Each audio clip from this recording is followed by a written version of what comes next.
Morning, my name is Jessica Saxton, and I'm also here to provide notice in accordance with USCS Rules of Civil Procedure, as well as Rule 17 and Rule 20 from the United States Supreme Court.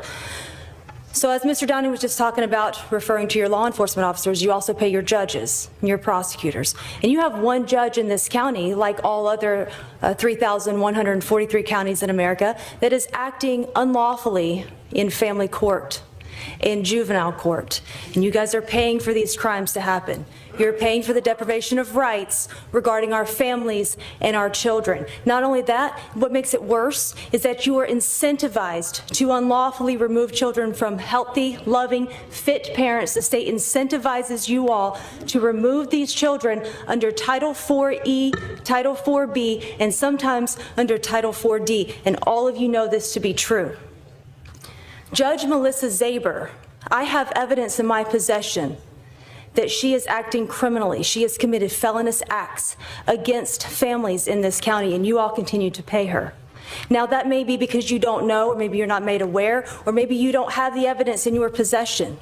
But I'm going to leave here today letting you know that there is evidence of these crimes that she's committing against these families, that she is removing children unlawfully. She's depriving these children of their rights. And you know what? Under 18 U.S.C. 242, if kidnapping occurs, the punishment for that is death. Right. These are our laws. Durlex said, "Lex, the law is hard, but it is the law." So I have in my possession today an affidavit. This is pursuant to 28 U.S.C. 1746. An affidavit pursuant to this federal code is evidence of crimes. And I am here to provide you notice. I'm also going to provide this notice, but this is an affidavit from a mother, and according to Civil Procedure 4.1 DH, I am dropping service, so you will have now been made aware. Misprision of felony is now on your. Ms. Saxton, I have a question for you. Ms. Saxton, I have a question for you. Are you an attorney? Okay. Mr. Liddy, can you please come up here? Forget it. You're not one of you. Can't leave him. Yes, Mr. Chairman. Just have a generic question.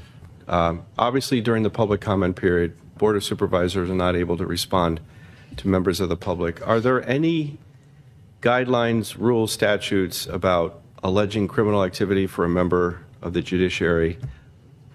How does the board handle that during public comment? There are some rules on that, and I will advise the board on that in a confidential setting so that the attorney-client communication would maintain its confidentiality. Okay, please do. Thank you. Please understand that they have no rule in their wheelhouse that supersedes federal law. Okay, Madam Clerk. Marissa Hamilton, Leslie Shepard. We need the clerk. Point of order.